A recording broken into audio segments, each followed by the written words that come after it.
This interview is powered by Iowa City Rock. Do you want to be updated on any concerts and bands around the beautiful state of Iowa? Iowa City Rock is promoting every rock, metal, punk, and alternative band and concert in Iowa. I use Iowa City Rock to keep up with any bands currently active in the area so I can capture their stories in my interviews. You can find them on Instagram. Just search up Iowa City Rock and you'll be directed to their page. Thank you, Iowa City Rock, for sponsoring this video. Hello and welcome to Music with Mason. My name is Mason Fall. I'm here joined with the lead singer of the hardcore band from La Crosse, Wisconsin. We got Rig Time. The other squeeze that you cling to for dear life. Your second face slanders every single day and night. Looking down for the hell you conjure on them. Only joy for your weak satisfaction. How are you doing today, Brian? I'm doing very good. Thanks for having me.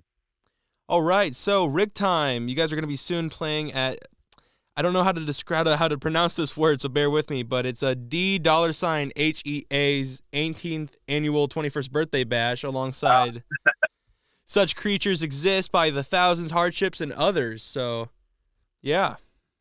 Yeah, that is our friend Danny Shea, who is the vocalist of the band Hardship from Waterloo, Iowa.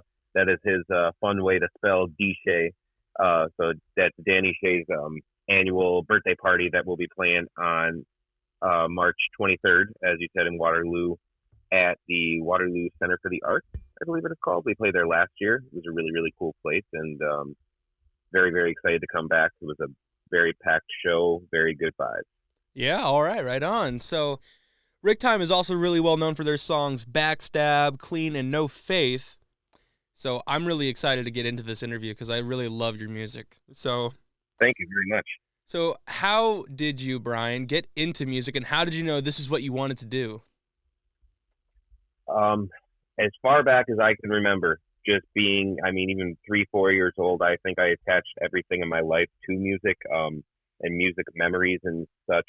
So I've just always been very, very drawn to music more than, movies or art or sports or things like that. Music was always my thing. And when I was 12 or 13, I had started playing guitar, and then I kind of moved on to bass, and I started playing drums, wanted to sing, played, keyboard, self-taught. And I think by that time I kind of realized I was like, this is what I want to do.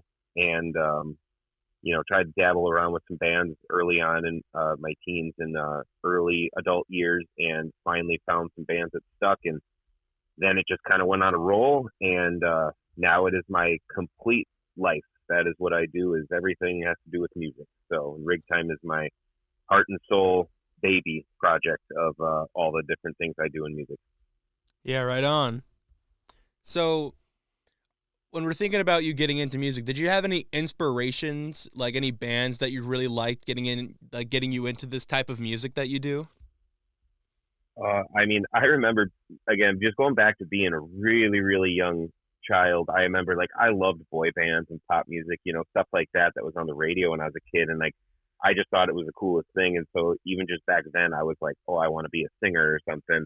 And then as I got older, I started to be able to pick the music I listened to that wasn't just on the radio. And I was really into, a lot of that time was new metal stuff. So just a lot of different new metal bands. I remember, when Linkin Park Hybrid Theory came out, that totally changed my life. And, and then I kind of went backwards and discovered Nirvana, and then it kind of moved on to finding heavier things and just kind of snowballed from there. But that's the absolute earliest foundations of artists that I remember making me really excited just about music in general, no matter what genre it was. Oh yeah, totally. It's kind of funny how it kind of went backwards from Linkin Park and then to Nirvana. So that's pretty interesting. Yeah. I say it as a lot of people who get into hardcore now that are younger might find a band like Knocked Loose before they find a band like Hatebreed. I know. So I think that's kind of what Linkin Park was to me back then, because I definitely didn't find hardcore first, so. Right on. Everyone has their start, so. Yep. So you and Rebecca have your own little podcast called Hardcore on Tour, Stories from the Van. What got you to just like start up a podcast? So the funny thing is that I had started that podcast back in, I believe it was June 2019, and at the time, I was trying to find a podcast that was talking to bands in the underground touring world of like, lower and mid card kind of shows. I mean, to use a wrestling terminology, but like, like there was a shows like Jamie Josta's podcast, where he would talk to Randy Blythe from Lamb of God and Howard Jones from Killswitch Engage and all these big name people, but I couldn't find anyone that was kind of on that lower DIY level. And I searched all over, and maybe those podcasts did exist at the time, but I didn't find them. So I thought, well, why don't I start one? So it had started with me taking my recorder and talking to bands that I met on the road when we were on tour, just in the van. I'd say, hey, do you want to go into our van, do a podcast? And we'd record it. And then when COVID came through and kind of everything shut down, then I started doing it over the internet and just doing like Zoom calls. And then I've been slow with it, unfortunately, but I am trying to go back again here soon. I have a list of people I want to talk to, but that was like the main purpose. And what's really cool now is like I noticed that there are just so many good podcasts doing that type of topic now. Like everyone really loves the hard lore podcast with guys from Twitching Tongues, and there's the Getting It Out podcast, and there's just so many other ones. So it's actually really cool. I feel like that shutdown period, maybe that was kind of what helped boom podcasts a little bit. And again, that's just me making things up, not fact at all. But that was the original reason why I had started that up. Yeah.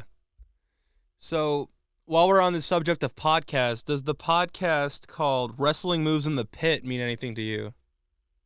Yeah. So that was another podcast I had started with a friend that was very wrestling focused, and but it was also like heavy music focused, and that one has kind of fallen behind, unfortunately, just due to schedules and stuff. But it doesn't mean it's completely dead, but someday that may return again. And then right now, though, my most active podcast is one called Sip and Destroy, which is with a good friend of mine who is a coffee genius, and we're very avid coffee drinkers, and we're into coffee science and things like that, like far beyond just the regular coffee drinker, I guess. We're the nerds about it.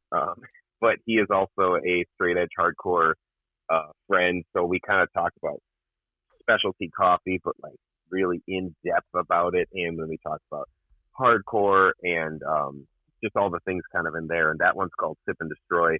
That's my most current podcast that I am involved in. And hopefully the Hardcore on Tour Stories from the Van podcast, I'll be finding some time in my schedule to start getting those episodes out again as well. Do you think that podcast will end up having their own version of coffee sometime, like their own beans or specific grounds? Fingers crossed. Fingers crossed. I think that we will, and that is also something Rigtime has been very, very interested in doing. We just haven't done it yet. We've been trying to find the right person, but we have absolutely been wanting to get our own custom roast, but we don't want to just take a regular roast and slap our name on it. We want to really actually have our hands in the process of putting out a coffee that we were able to be along every step of the way to make sure it was like an exact origin and roast that we like as well. So that's something we are working on. So when I look through your website, like the official band website, and then the Facebook profile and the Instagram profile, I always run across the name. Oh boy, I run across the name State of Mind Recordings. Yep. What is State of Mind Recordings? So State of Mind Recordings is run by a guy named Dave in Long Island, New York. He has been running a small DIY label and a fantastic vinyl distro since I believe 2000, or at least about 23, 24 years now. But he's put out some really, really amazing artists before. So like bands like This Is Hell and Broadway Calls, some of their very first records were released on State of Mind Recordings. One of mine and Rebecca's favorite bands of all time out of Buffalo, New York, it's called Dead Hearts. They're not together anymore, but that was a band that was very, very foundational to us when we were getting into music. And even Rebecca would attribute that to being the first hardcore band that made her want to do, or to get involved in this and to get involved in this world. So our last release, Reborn, was put out through State of Mind Recordings, and we dropped that on vinyl, cassette, and CD, which you can get from State of Mind Recordings, and a couple of like special test presses and things like that. And then we did a few really, really cool, just like fun releases with him, where we did these 8-inch lathe cut picture vinyls. It's hard to explain, but it was just very, very cool little like collectible things. And then we also did a re-release of our 2017 full-length War. We did that on a limited edition vinyl through him as well. Yeah, we're very, very proud to call Dave our friend, and he's been really, really great to work with on this release. And if you are a vinyl collector, I cannot recommend enough to go to the State of Mind Recordings distro, because he adds stuff every day. His prices are insanely good, and he just has so much. Like, if you're into hardcore and punk and metal, that is definitely a place to bookmark when you're trying to find good vinyl. Right on, right on. So, really recently, I noticed that you posted on your Instagram, you visited the Christmas Story house. Yes, yes. So was it exactly how you pictured it, like just going there and watching the movie and then, being in the place where they filmed it? Like, was there anything like different that you didn't expect to see in that house? It was kind of surreal, because like I've been watching that movie since I was a kid, and so the funny thing is that we were just on tour with an incredible band called Freya, and they had told us, they're like, hey, tomorrow in Cleveland we're going to go to the Christmas Story house. And I was like, wait, I didn't even realize that was in Cleveland. Like, they were like, well, let's all go together. So thanks, Freya, for telling me that was there. But yeah, so we went there, and it was just a really cool experience. Like, the house was mostly empty, but there was like the furniture and things like that, and some other things still around. But it was just a really interesting thing to like go and see where this movie that I've been watching since I was a little kid. And I used to watch like the 24-hour marathons and everything back in the day as well. My mom I used to drive her crazy with it, because I'd be watching it like 8 times in a row, and she's like, shut that movie off. But yeah, just to be in there and like to kind of see that part of history is really cool. And there's like a museum with it and everything. And I think it's definitely, like, if anyone's ever liked that movie, it's worth the trip. It's really, really cool. The tour guide is really informative and friendly, and it's just a fun experience. We like doing that kind of stuff on tour. We like finding just kind of, maybe not per se crazy, but like a little bit off the wall, off the beaten path kind of things. Like, even just going to museums or parks or anything like that. Like, we try to stretch out our tours to also be just experiences, life experiences, and seeing what we can while we're in town for a day. Yeah. I mean, I've watched that show as well. Like, I'm not a show. I watched the movie at least over 1,000 times. Every time I went over to my grandparents for Christmas, it would always be on. So definitely good memories. I definitely recommend going there. Then you would love it. So we're going really far back in time, back to 2014. Was your debut show in a warehouse in La Crosse?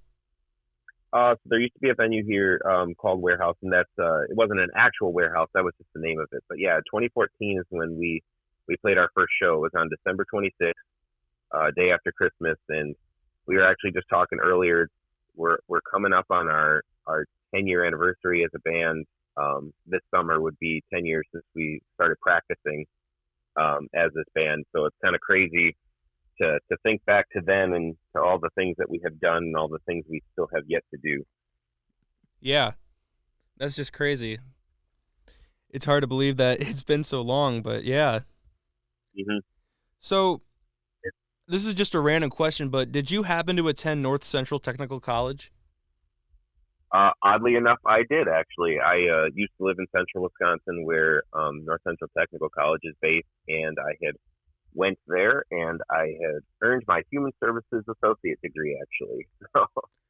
And you just decided, like, you don't need it. Like, you just do what you love and be a part of music for the rest of your life. Well, the funny thing was, So the very first day that I had started college, um, or the day I had like signed up for college, sorry, is within that week I had joined my first like serious band, and then I was like, oh. So I decided to go to college, and now I'm going to start actively playing in bands. And so then the whole time I was in college, I was like, well, I'm not going to let it stop me. So I tackled it, and then I started playing in the first band that I ever toured in, and just tried to book as many shows as I could. Didn't We did not play out as much as Break Time does, but still tried, and I still managed to graduate and get the degree I had intended on. And when I got that degree, I did try to work in that field for a while, but I just realized that I actually just, I don't know, I wanted to do this more. And I did draw a lot of skills from that degree in those classes and courses that I do actually use for the music business and stuff. Just a lot of communication and being able to talk and book and that type of thing. So I definitely still use skills that I had learned in college for music, just in a different way. So, yeah, I mean, it's just a passion, man. Do what you love. Don't do it for work. Exactly. I mean, if you don't, no matter what it is, it's like do what makes you happy, because in the end, if you're not happy, it's just gonna do more damage to you than I feel like you would think it would. So Yeah, I 100% agree about that. So, I don't know if it's changed or not, but on your website, it says that you guys have traveled and toured over 45 different states. So, two questions. Which states haven't you played in yet? And what are the pros and cons of traveling so much? So you caught me. I forgot to update that. We have now played 46 states. So thank you for reminding me. So for the first question, the four states we have not played in are Louisiana, Delaware, Hawaii, and Alaska. Otherwise, we have performed in the other 46, and that's yeah. Again, talking about like with the 10-year anniversary coming up, it's pretty crazy that like we hit that many. And then I'm sorry, what was your other question? The second part of that? Well, knowing that you've traveled just so much all across the country, what are the pros and what are the cons of traveling just so much? So pros and cons. What's interesting is that's stuff I have to think about a lot, just because we have traveled so much. So we have done, as Rig Time, we have done 500 something shows. I have to go through my show list again, but I know we've hit over 500. And sometimes I feel like that's not enough, but then I look at the tour history and I'm like, damn, that's a lot of shows to look at and think of a story for each one of them, because I can remember every venue and every one that we've played. With pros of it, I feel like life experience and seeing other, just within our own state, we have so much culture and differences that it's like here versus Florida or here versus Maine, or these far out places like can be very, very different. And so I think that has been really helpful to us just growing as people, to be able to put ourselves into different scenes and communities and areas and see how just people live their lives there. So that's a big pro. And then it also takes a lot of fear, I think, out of being, just progressing, because for a very long time, I had wanted to tour and we didn't tour. And then all of a sudden, when Rig Time started, like we started the band to be a touring band, it's just a snowball effect. It just kept rolling. So I feel like I felt very complacent earlier in my life, and I, wasn't able to reach these dreams and things that I aspired to do. And then all of a sudden now it's like, oh, if I have to drive over to California, okay, sure, we can do that, no problem. But I think 15 years ago, I would have been like, there's no way I could ever do that. Now I've been to California like 3 times, I think. I think we've played Florida like 20 times or something. Like it's up there. So with cons, I mean, it can get tiring. It can, for sure, especially like again touring the West Coast can be really, really vicious on your body and your mental health, of when every single town is 9 hours away and you have to try and do that overnight. And again, it's just the two of us. We don't have a third person. So two people driving. Like, one night we had the only option we had for booking the tour was we played Tucson, Arizona, and then we had to play Salt Lake City, Utah. That's a 12-hour drive, so we had to drive that overnight. And there was I think we lost an hour because of a weird time zone change, because I believe that like Arizona doesn't recognize like the time zone things or whatever. So, but then the night before that, we drove 10 hours from Texas. So 2 days in a row, it's a 10-hour drive, play a show, then 12-hour drive, play a show.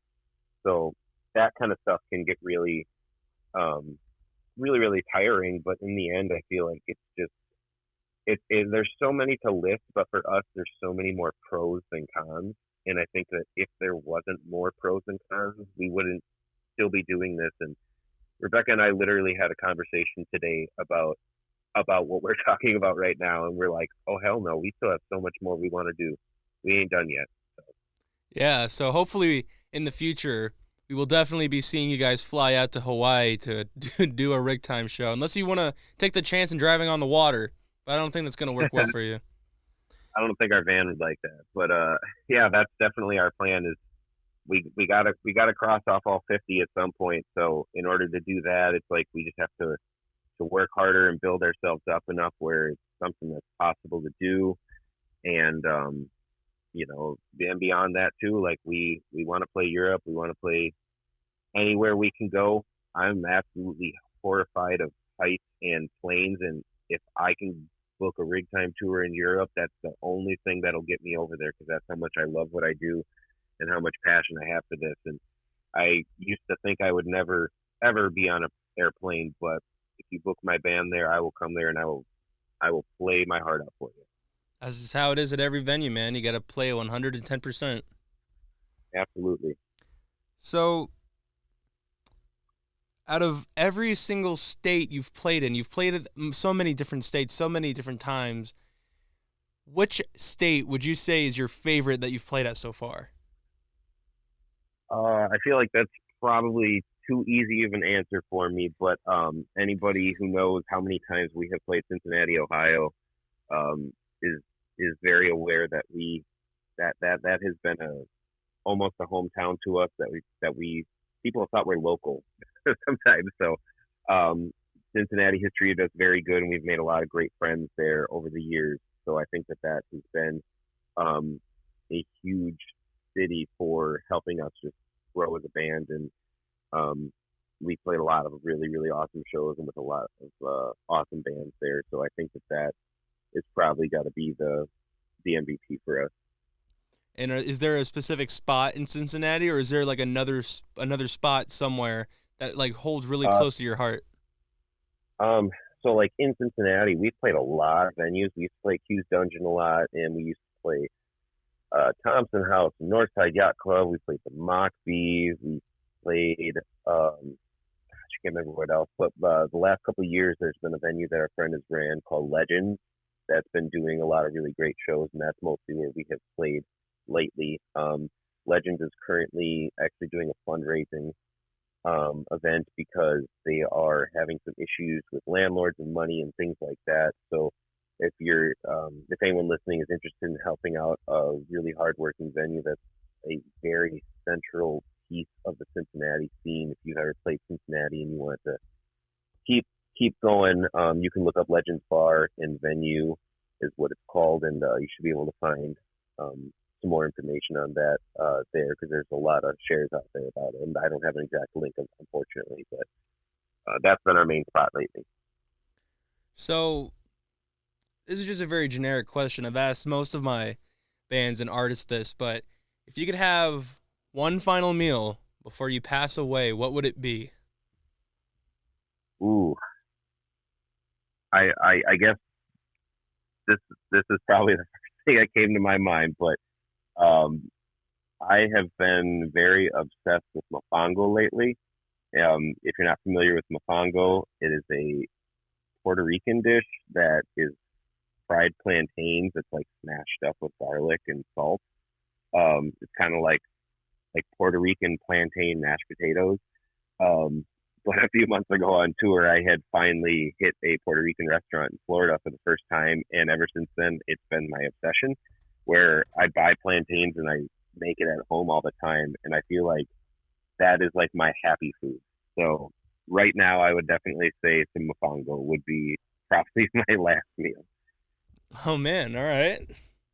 The first time I've ever gotten a Puerto Rican dish, so Yeah, it's pretty. I'll have to try that sometime. I'm going down to Florida for spring break, so I got to go to. I gotta, find a Puerto Rican restaurant on Google Maps and go get some mofongo. I definitely, I definitely will. So, unfortunately, we're down to our final two questions here, Brian. So, just All right, let's do it. for the first one, we've already discussed this a little bit, but what is the future of Rig Time? Are we going to be getting more albums? Are we going to be getting another music video, more tour dates? Like, what are we going to be seeing? I have a music video in queue that I have to finish editing. I do all of our video editing, so it's just I'm very, very particular about it, and I just want to make sure it's perfect. But we'll have a new music video coming out, and then beyond that, we have a whole new album written. I have been talking about this for a while now, but we have been really trying to make sure that it's like we're putting all of our eggs in one basket on this record. Like no filler, absolutely the single best material we have written by far. It doesn't even compare to anything else we've written in our hearts, which is how I think every band should approach their new music. But we want this record to be a record that when you hear it, and every single song, doesn't matter what song plays, it's not, like we're not trying to put out a record that has that one awesome single and 9 other okay songs. We want every song to be the song. And we have kind of like narrowed it down to what we have, but we're just trying to practice it a lot lately to make sure it is 1000% perfect before we track it. With us being only 2 people, so I do vocals and drums at the same time, and then I also have a synthesizer next to me, and so I'm doing multiple things at once. And then Rebecca does a split signal where she's playing bass and guitar at the same time. So everything we do, we're trying to make sure that it is perfectly in line with how we want it to be before we record it. But when we put out this record, our hope and plan is just to get as many ears as possible on it, because I cannot stress enough how confident and just like in love with this material we are. And it is just it's the sound that Rig Time has been searching for our entire existence. And we have finally found the sound that we know is us. And it's just a really, really good feeling. Yeah, 10 years in the making, man. It's like your heart and soul has been put into this, and like you can't have too many eggs in one basket. So this is it. Yeah, and then after besides the album, like we do have a couple of festivals that we'll be announcing later this year. I just talked to somebody from one this morning, so those are not announced yet, but we will be announcing a couple of them scattered across the country, and we will be touring. We're going to be trying to figure that out. The first part of the year is mostly just figuring out some personal life stuff. And then once we get that on track, then hopefully in the meantime, we'll also be working on the record. And then probably the later half of the year, we'll start getting back to the normal tour life that we usually have. Well, hopefully one of those festivals is in Iowa, because we would love to have you guys again. Well, hopefully anybody listening also can come out on March 23rd to the Waterloo Center for the Arts, because that is practically a mini festival, and that is just an absolute stacked lineup of really, really awesome Iowa bands and just regional bands in general. Oh, yeah, 100%. So we are down to the final question, and I've asked every single band and artist that I've had on here so far, what would you tell the young and aspiring musicians who really need that motivation and inspiration to go on stage and do what they love? Do it. I know it sounds really generic and blank, but it's like just do it, because I feel like don't question it. Don't think about it. Don't go up there and think of what you have to do, how you have to be, what people want you to be, because I feel like the best artists to watch are the people who you can tell are so zoned into themselves and they're centered within their own performance that they don't even notice the crowd. And I mean, it doesn't mean that you don't interact with the crowd, but you can just tell when somebody really, really loves what they do. And it's like, if you feel it and you want to make music and create, it's like, and get on stage and just do it. Don't be afraid of it. Don't let that fear stop you. Let that fear motivate you, and tell yourself that I am afraid to go on stage, but I'm not going to let that stop. Use that as motivation. And I only say that from myself, I guess, because when I'm on stage, I mean, you could probably hit me in the head with a baseball bat and I wouldn't even notice. Like, Yeah. I'm so zoned in, and I mean, I do things all the time. Like, I'll smash my hands on my drums, and like I'll be bleeding, and I'll like hit myself in the face with my stick, and just weird stuff that happens. And like, but it doesn't stop me. I'm like just like a force, like in my mind, where I'm like, nothing can stop me right now. And I'm very grateful that I'm able to zone into that, because I think that is what is therapeutic for me, and is also maybe that's just what people have connected with as well, because people have given me compliments on my stage performance, or just how I hold myself on stage. But that is just me being completely vulnerable and just whatever, primitive, I guess is the best way I could say it. I just go on stage, and if you don't like me, I don't care, because this is me type of like vibe, aura is what I'm putting out there. So don't let fear stop you from something you want to do. If you want to do something, you can do it. Yeah. Don't let anyone get in your way. Yeah. The main person that's going to get in your way in your life is yourself. So that's just a life lesson right there. You know, it doesn't even have to be rock and roll. It's just do what you love. Don't let anyone stop you. Most of the things in life that I haven't done, it was my fault. And so I try to fix that a little bit every day. Well, thank you so much, Brian, for being here with us today. Thank you very much for having me. I very much appreciate it. Where can we find your music, and where can we find you online, like social media wise?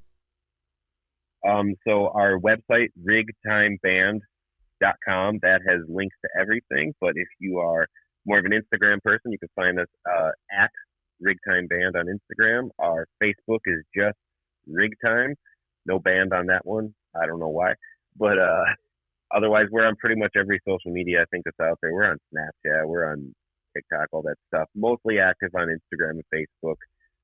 We have an X as well, formerly known as Twitter. But YouTube, all that stuff. Wherever you listen to music, you can find Rigtime. Our last release, Reborn, is what we're most proud of at the moment. That is out, and that is available streaming on anywhere you want to listen to it. Well, thank you so much again, Brian. We are so proud that we got you on here, because you are just a legend, man, and we would love to have you on here again in the future. I appreciate you very, very much, and I would love to be back. Thank you. We'll see you later. Thanks. And that will do it for this episode of Music with Mason. I just cut him off. I feel terrible about that. I am so sorry, Brian, if you're listening. Man, it's crazy how I get to meet the coolest people. Just the coolest people in the Midwest and all over the country, and I get to get them on my show. It's amazing. It's just a dream just to have these guys on my show. They've been doing this. Either way, the bands that have been doing this forever are legendaries, and those who are just getting started are also going to be legendary. And it is just the coolest thing in the world. And I am so proud of every single person I've had on the show. It is just an honor to be in their presence at this point. If you enjoyed this episode of Music with Mason, please share this with your friends and family. And if you love my other interviews, please consider subscribing, because you will be notified of when all of my interviews go up. Please go ahead and check out Rigtime, the coolest Wisconsin band I've met so far. It is just an honor to have them on my show. And yeah, I will have all of their Instagram, their website in the description below if you want to go ahead and check them out. And a huge thank you to Iowa City Rock for powering this video and helping me get this up. I love you guys, and we will see you next time.